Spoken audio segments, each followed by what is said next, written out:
Bueno, buen día. Perdón los minutos de retraso.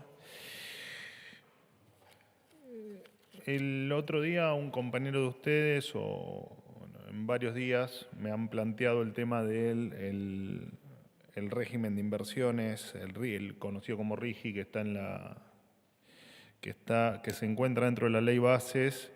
Y más allá de las explicaciones que hice, me gustaría hacer alguna referencia a eso, en virtud de las dudas que está generando particularmente este apartado de la ley. En la Argentina el PBI per cápita es el más bajo de hace 13 años, hace 10 que el empleo no crece, hace 15 que no se crean empresas de punta a punta, y lo único que ha crecido fue el trabajo estatal o el informal, o sea, lo de baja calidad o lo que pagamos entre todos, que lo hemos hecho, dicho sea de paso, a base de emisión monetaria, por lo tanto lo hemos hecho a base de inflación. El volumen de exportaciones hoy es el mismo que hace una década y Argentina es el país de la región que menos empresas genera cada 1000 habitantes. Y en el índice de libertad económica, lo he dicho en otras oportunidades, se coloca, según el último informe, en el puesto 144 junto a otros países como Lesoto, Nepal y Uganda. El viernes hablamos de la privatización de empresas estatales que generan pérdidas de miles de millones y de eliminación de fondos fiduciarios que servían o que sirven como caja de la política. Hoy, por esto, me parece que vale la pena seguir hablando del régimen de incentivo para las grandes inversiones o RIGI. El RIGI establece una serie de beneficios impositivos para grandes inversiones, las grandes inversiones habitualmente suelen ser a largo plazo. Inversiones de 200 millones de dólares en adelante, que por supuesto, por el desastre macroeconómico generado en los últimos 20 años, especialmente en el gobierno anterior, no se realizan. Estas son inversiones que no son propensas a realizarse y de hecho no se hacen si no hay estabilidad tributaria y cambiaria, estabilidades estas que hoy estamos intentando generar. Para que se entienda en términos sencillos, inversiones a largo plazo no se dan si las reglas del juego permanentemente la política las está cambiando o intentando cambiar. El RIGI, como me lo plantearon el otro día, no es el saqueo al país y no ayuda a que los empresarios se lleven su dinero al exterior, y menos aún funde pymes o va a fundir pymes. Bueno, más otras barbaridades que me han dicho con respecto, que nos han planteado con respecto al RIGI. Muy por el contrario, el RIGI va a significar más empleo, más empresas pagando impuestos en la Argentina y el desarrollo de toda una cadena productiva. Imaginen, no sé, una minera que necesita comprar camiones, bueno, eso va a desencadenar seguramente que la producción de camiones se dispare o esté en aumento, y de allí un montón de gente que pueda ser beneficiada por esta cuestión. Y hablando de minería, por ejemplo, Chile exporta 52.000 millones de dólares por año, Perú 42.000 millones de dólares por año, y en la Argentina, con condiciones tal vez similares, exportamos menos de 4.000 millones. Con las inversiones adecuadas, en una década estos datos de Argentina este nivel de exportación podría hasta triplicarse. El gas es otro ejemplo. Debajo de la tierra tenemos la segunda reserva de gas no convencional del mundo, pero todavía no tenemos una planta de gas licuado. Por lo tanto, esos recursos están atornillados en el suelo sin que sirvan absolutamente para nada. Esto también es parte del objetivo de este régimen de incentivo a las grandes inversiones. Lo cierto es que si el camino es morir con lo nuestro y dejar las cosas como están, bueno, no es nuestra filosofía, no es lo que queremos, y entendemos que no es lo que tampoco quiere la gente. Así que el régimen de inversiones, el régimen de incentivo para grandes inversiones es algo que le puede dar un impulso a la economía, un impulso a las inversiones, un impulso al empleo y un impulso para dejar atrás la decadencia en la que estamos inmersos en la Argentina. Con respecto a tema de inmigrantes ilegales, quería contarles que la Policía Federal expulsó del país a 12 inmigrantes ilegales, 10 ecuatorianos, un brasileño y un colombiano que tenían vínculos con el narcoterrorista ecuatoriano Fito Macías. Los inmigrantes ilegales fueron descubiertos por Gendarmería Nacional y estaban escondidos dentro de un camión en la provincia de Córdoba, en Totoral. Cabe destacar que en enero ya habían sido expulsados familiares de Macías, además de sus abogados. Esto es parte de la limpieza del narcoterrorismo que estamos haciendo en la Argentina. Por último, entiendo que en algunas horas más van a estar dando una conferencia el ministro Caputo junto a representantes de Volkswagen Argentina, quienes van a anunciar el inicio de la producción en serie de 5 nuevos modelos de camiones y buses. Se van a producir 800 unidades este año, 1.300 unidades en 2025 y la intención es alcanzar en el 2026 las 2.700 unidades anuales, que es la capacidad máxima que van a tener que va a tener esta empresa, la capacidad que va a tener de producir anualmente esta empresa. Por supuesto que es parte de lo que entendemos el buen clima de inversiones que empieza a reinar en la Argentina. También conocimos la vuelta de una empresa brasileña de indumentaria que se habían ido del país también en tiempos pasados. Bueno, sin más, los escucho atentamente. Vocero. Buenos días, Nicolás ¿Cómo andas? Gallardo ¿Bien? de CNN Radio. Muy bien. Le quería hacer 2 consultas. Más allá del posible error humano y el robo de cables, le quería preguntar si el gobierno se responsabiliza por una eventual falta de mantenimiento y despidos en el servicio ferroviario. Obviamente está atado a lo ocurrido con el choque del viernes. Si el gobierno, más allá de estas 2 causantes que daría la investigación, si el gobierno tiene responsabilidad de los últimos 5 meses del servicio y por ende de lo ocurrido el viernes. Y la otra pregunta tiene que ver si crecen las versiones con referencia a que en el gobierno puede haber cambios en el gabinete. Una vez más, hay este tipo de idea y en ese sentido se acopló el diputado Pichetto, por citarle un ejemplo, y el diputado indica de que podría oxigenar al gobierno.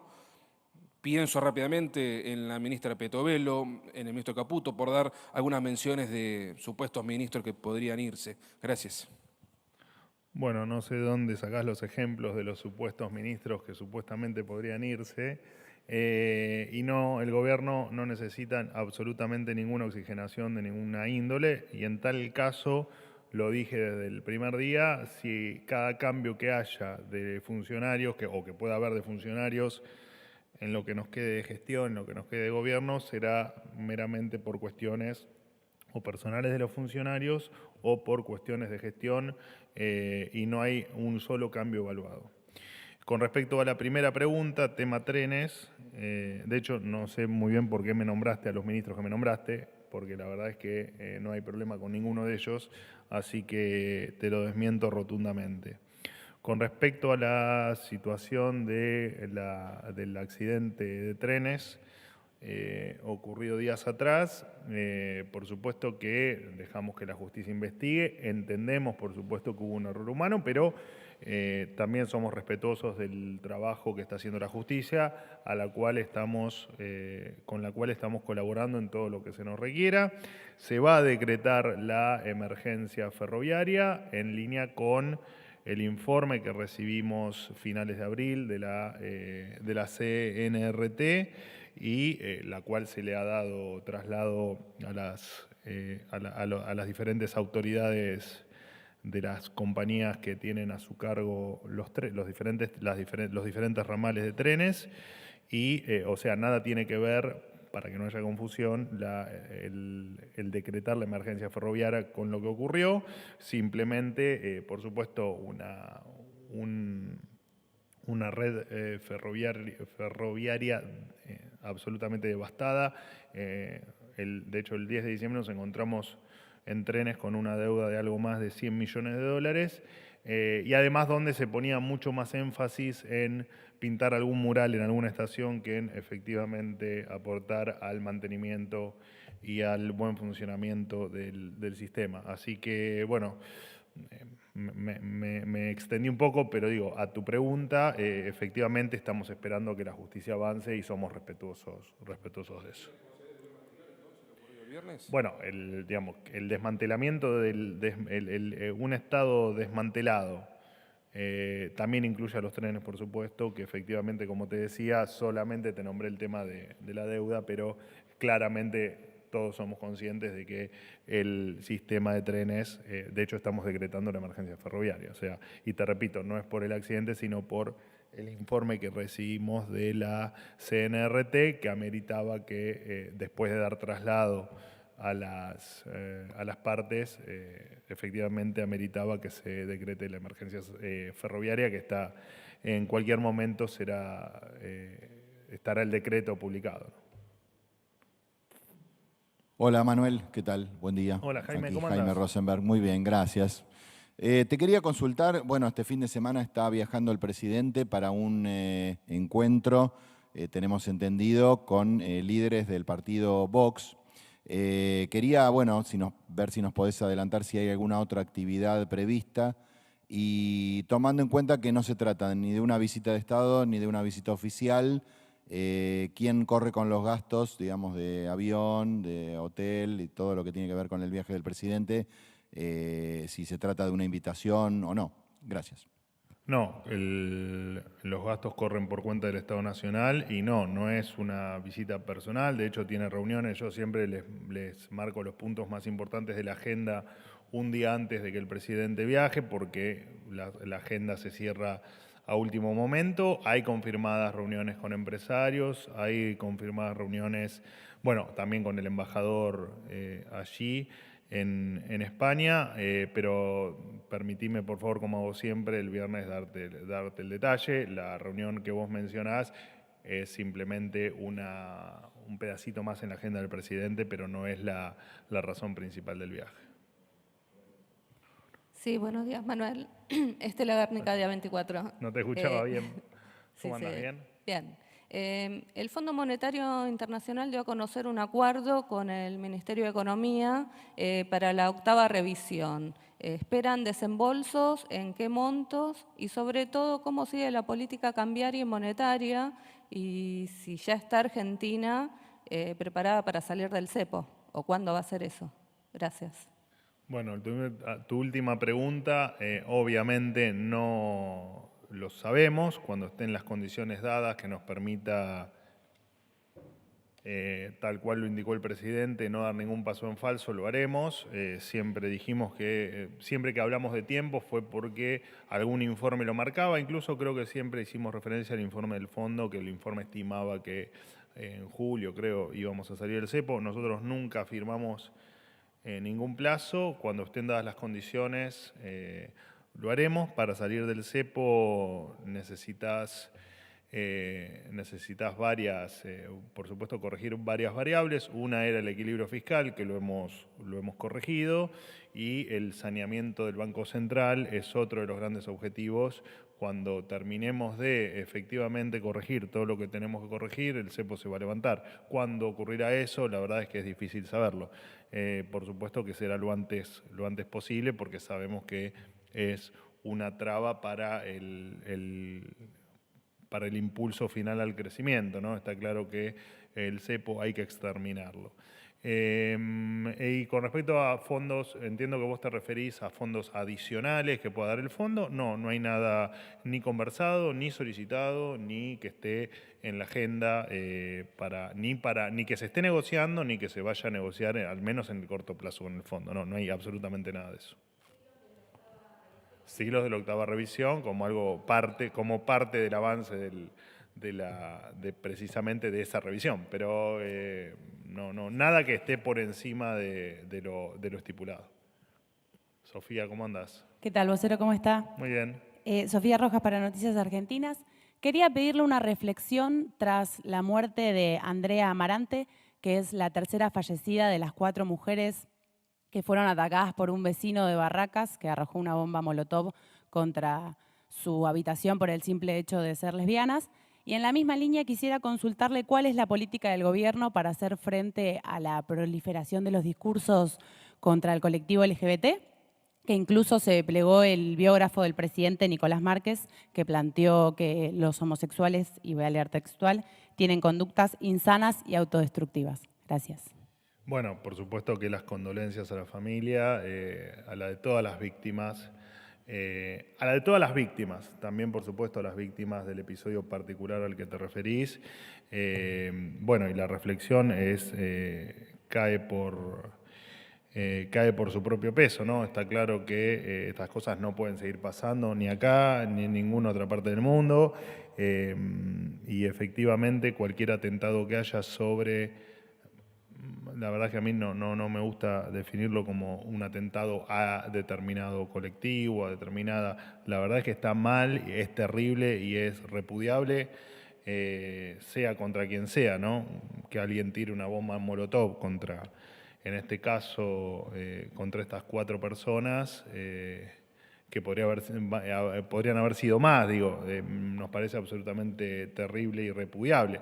Y lo que se puede hacer, bueno, ya te digo, nuestra política de seguridad es un tema absolutamente integral que pasa tanto por el episodio que vos describís como por cualquier otra cosa. Nosotros no nos focalizamos en que solo es terrible este episodio porque tenía determinadas características particulares. Para nosotros la violencia de género es absolutamente repudiable y la violencia en general nos parece absolutamente repudiable, ¿no? No quiero, ya te digo, me parece muy injusto solo hablar de este episodio cuando la violencia es algo mucho más abarcativo que simplemente una cuestión contra un determinado colectivo, y hay mucha gente que lo sufre y muchas mujeres y hombres que sufren violencia y que son cosas que no pueden seguir pasando. Última pregunta. Silvia. ¿Qué tal, Manuel? Buen día. ¿Cómo andás? Muy bien. ¿Tenés muy frío? bien. Sí. Se nota. Pero ahora está más calentito acá. ¿Viste? Vamos mejorando. Vas mejorando, Manuel. Te agradecemos mucho. Te quería hacer una consulta sobre el mapa del Estado que tiene publicado el actual gobierno. Sí. Si es que hubo un decreto para modificar el orden de precedencia.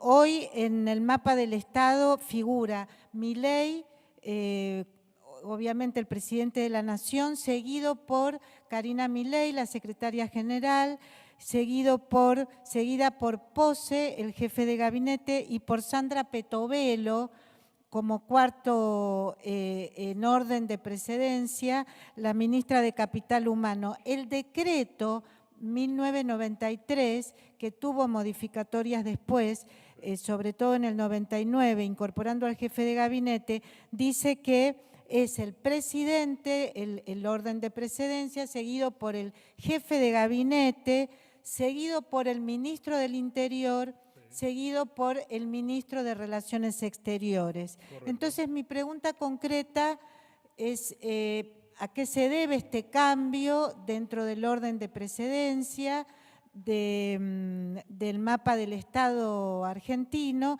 y si hubo un decreto para modificar de 1993? Gracias. La verdad que no tenía la última actualización del mapa del Estado. No tengo la verdad que mucho para decirte. Entiendo que decreto no hubo y entiendo también que es tal cual vos lo indicás en cuanto al decreto que marca el orden, la precedencia. Así que nada, me comprometo a averiguar a ver si eso infiere algún error o si efectivamente eso es así, las razones, porque la verdad es que lo desconozco, pero claramente me pongo en autos y te lo hago llegar de manera personal, la respuesta. No, por favor, ¿algo más? Listo, gracias.